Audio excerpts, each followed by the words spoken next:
नमस्कार, मैं अजर और आप देख रहे हैं जनाधिकार न्यूज।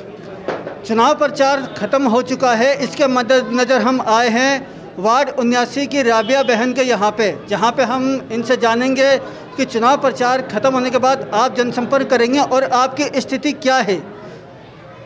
आप ये बताएं कि चुनाव प्रचार ख़त्म हो चुका है अब और आप जनसंपर्क में लिख लेंगे, आपकी यहाँ पे स्थिति क्या है, कितनी मजबूत है, इसके बारे में बताएं।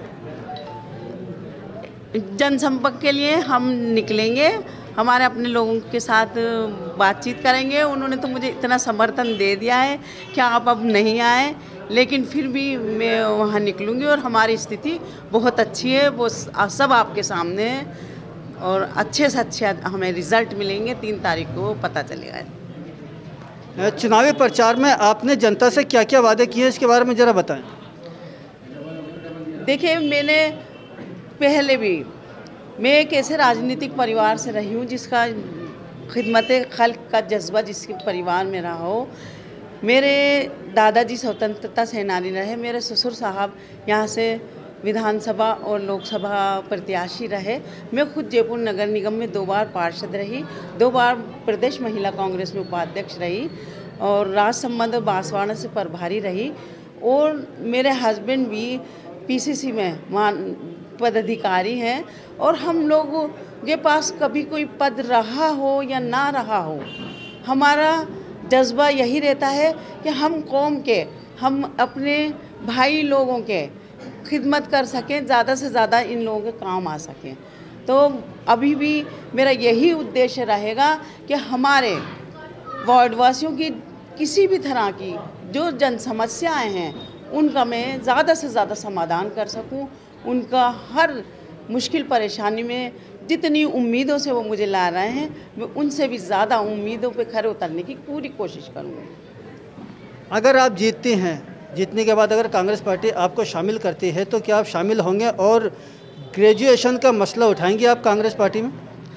देखिए, कांग्रेस पार्टी में शामिल होना, कांग्रेस, हम खुद कांग्रेस हैं, हमारा पूरा ख़ानदान कांग्रेस ही है, जिसकी पीढ़ियां कांग्रेस में गुजरी हों तो वो कांग्रेस में, हम तो कांग्रेस में ही जाएंगे। ये रास्ता दूसरा चुन लिया गया कुछ गलत निर्णयों के कारण।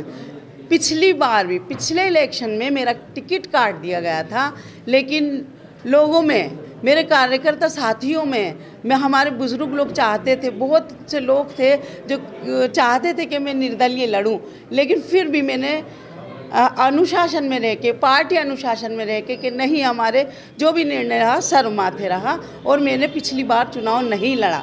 मेरा पिछली बार जो कटा था टिकट, लेकिन इस बार भी फिर वही रीति को दोहराया गया। तो ये कहाँ गलतियाँ हो रही हैं, क्यों गलतियाँ हो रही हैं? इतने पुराने राजनीतिक परिवार और उस परिवार के साथ साथ कर्मठ कार्यकर्ता जो हर वक्त चौकड़ी तोपखाना हुजूरी में एकमात्र महिला जो हमेशा हक, दुख, दर्द, तकलीफ, खुशी, कुछ भी काम हो हमेशा तत्पर रहती है। साथ होना भी,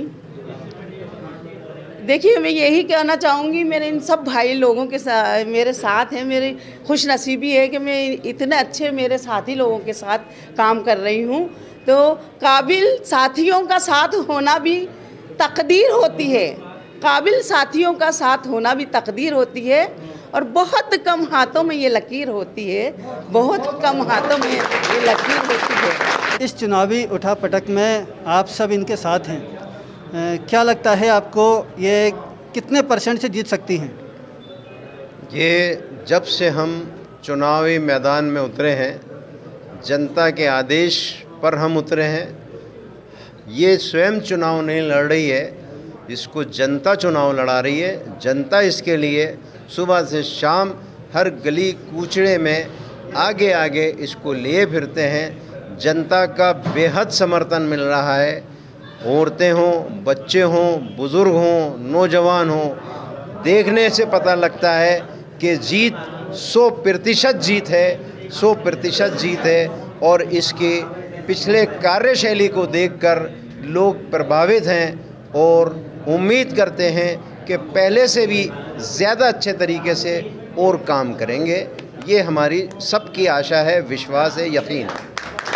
आप इस कांग्रेस पार्टी में कब से हैं और कितना संघर्ष किया कांग्रेस के लिए आपने? देखिए, इस चौकड़ी तोपखाना हुजूरी के जो सीनियर बुज़ुर्ग लोग हैं वो सभी जानते हैं। सारे अखबार चुनाव के इस हफ्ते 10 दिन से लिख रहे हैं कि 70 साल के जो सीनियर साथी कांग्रेस परिवार के साथी हैं, मेरे दादाजी हाजी अब्दुल रज़ाक साहब स्वतंत्रता सेनानी रहे, हमारे चाचा जी सईद गुडेश साहब वो राजस्थान विधानसभा के लिए कांग्रेस पार्टी के उम्मीदवार रहे, लोकसभा के उम्मीदवार रहे। हमारा पूरा परिवार ईमानदारी के साथ हमेशा कांग्रेस के लिए काम करता है। कांग्रेस पार्टी के जब जब धरने, प्रदर्शन, आम सभाएं होती हैं, हम उसके लिए हमेशा तत्पर रहते हैं। जयपुर की किसी भी प्रकार की कोई समस्या होती है, हम जनता के निदान के लिए तत्पर रहते हैं।